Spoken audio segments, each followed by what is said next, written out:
Good evening, I'm Victoria Sheehan. Thanks for joining us tonight.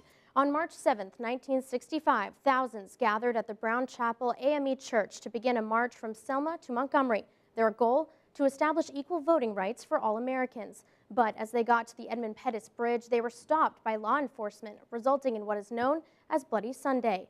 Today, people gathered to remember that historic event. The march prompted Congress to pass the Voting Rights Act, which opens Southern polling places to millions of African Americans. Civil rights leaders from all over the country were in Selma showing their support for equal rights. In attendance, Jesse Jackson, Reverend Al Sharpton, Martin Luther King III, and even Vice President Joe Biden. Although that march wasn't successful in traveling to Montgomery, Biden says we should be proud of their accomplishments. You lost the battle that day, but you won the war. Yeah. And in the process, you did something that can never be changed. You won the hearts and minds of your fellow citizens all across America. Today, thousands once again gathered at the foot of the Edmund Pettus Bridge to reenact the march. WVUA's Daniel Sparkman was in Selma today and spoke with one woman who was there then and now. Now 48 years after the Bloody Sunday March back in 1965, people are gathered here in Selma once again. But this year's rally includes Vice President Joe Biden and U.S. Attorney General Eric Holder. And the big topic this year, the Voting Rights Act constitutionality, now before the Supreme Court. He saw what happened here in Selma. He spoke to the Congress and convinced the Congress to pass the Voting Rights Act of 1965. And what happened here was an attempted march from Selma to Montgomery that ended as quickly as it began. 97-year-old Annie Cook Williams recalls what that day was like. Crossing the bridge. Was that when they were beating them and the horses were trampling them and they were running and everything? Oh yeah, I was right here. Williams says that those days were hard for many in the community. The other race seemingly had all of the power.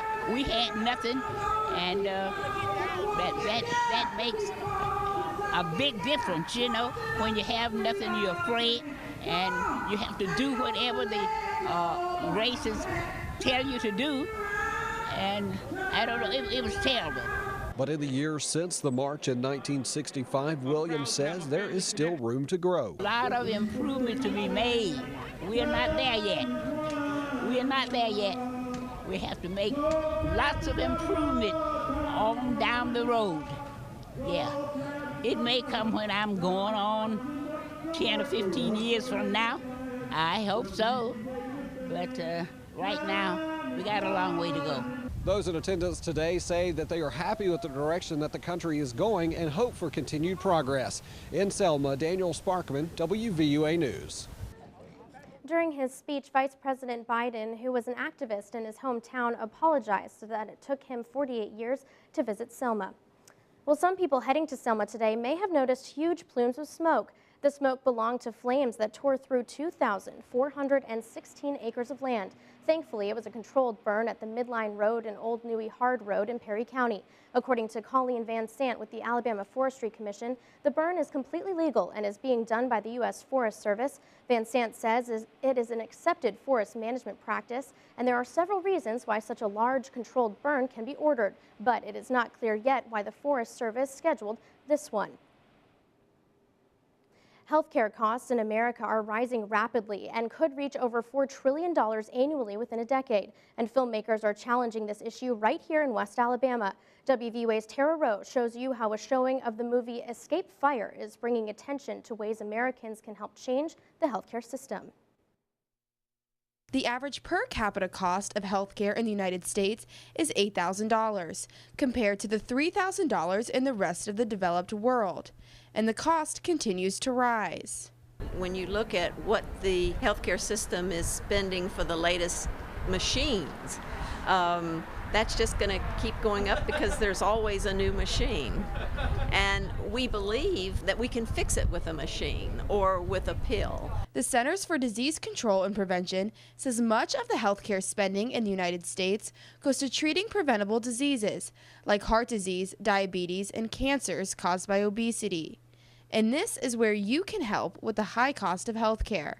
We have to make some major changes both in individual behavior and in the way we work collectively as a society. So with a culture change, we can be healthier, and we can be healthier for less money than it's costing us now. The Institute for Medicine says 30% of healthcare costs in the United States is wasted and does not improve health. We don't have a healthcare system, we have a sick care system. Reporting in Tuscaloosa, Tara Rowe, WVUA News. Now, speaking of changes in healthcare, remarkable news is just breaking that a Mississippi child has been cured of HIV. What you're about to see now is a press conference of doctors at Johns Hopkins University. The baby was born to an HIV-positive mother. The infant was on antiretroviral drugs for 15 months. Then the mom took her off the medicine for about 8 to 10 months total. When they brought her back to the doctor around her second birthday, there were no signs of HIV. The doctors in Mississippi couldn't find it. They brought in other doctors who couldn't find it either. So what does this mean for other babies with HIV? According to Johns Hopkins, doctors say they should be able to replicate this treatment, and that today is a historic day in paving the way to eliminating HIV infection in children.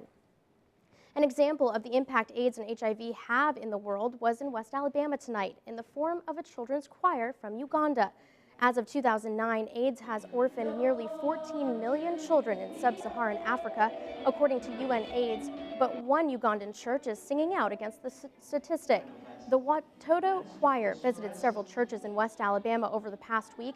Watoto is a care program in Africa that aims to help with the overwhelming number of orphaned children and vulnerable women in Uganda.